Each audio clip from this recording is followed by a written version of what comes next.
Now, another prompting technique I can recommend, because it can sometimes be useful, is perspective prompting, where the idea simply is that you let ChatGPT assume different perspectives as it generates its response and its output.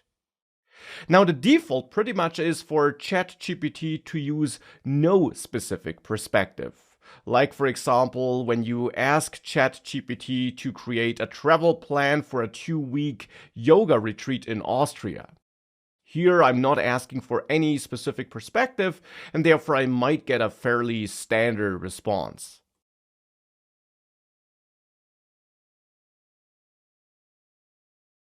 Now, the response I got here is actually not too bad, and could of course be fine-tuned by adding more information to the original prompt.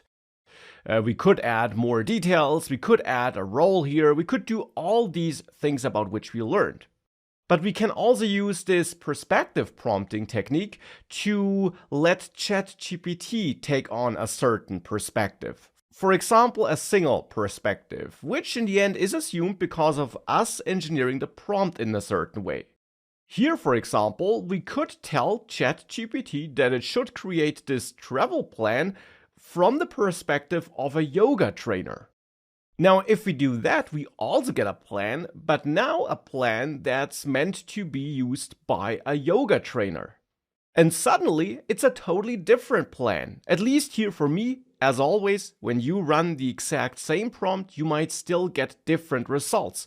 But it's now a different plan meant to be used by the person who's hosting the yoga retreat. Now, of course, in the end, this is just us adding a role to the prompt though, just written in a slightly different way. We probably could have also written the prompt like this, where we tell ChatGPT that it should act as a yoga trainer. So in the end, by assigning a role, we already used this perspective prompting technique by giving ChatGPT a special perspective which it should use for generating the prompt. Now, the new thing is that you can also use multiple perspectives for generating the response. Again, by using prompt engineering. And an example would be to let ChatGPT have a discussion about a certain topic. Or in this case, create different plans for different people.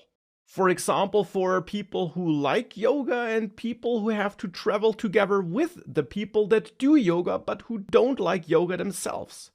Another example could be this prompt here, where we use ChatGPT to take on different perspectives on a given topic, in this case traveling by plane, to then have a discussion on this topic. And this could then help us argue with our friends, or preparing a blog post, or arguing with people on the internet, which is always a great idea. So this is also something we can do with ChatGPT.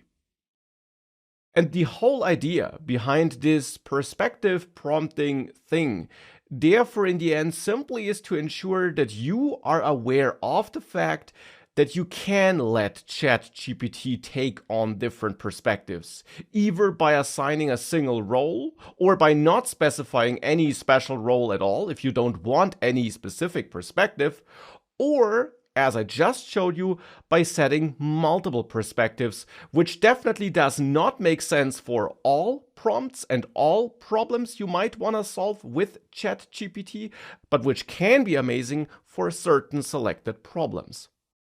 Like this discussion here on traveling by plane.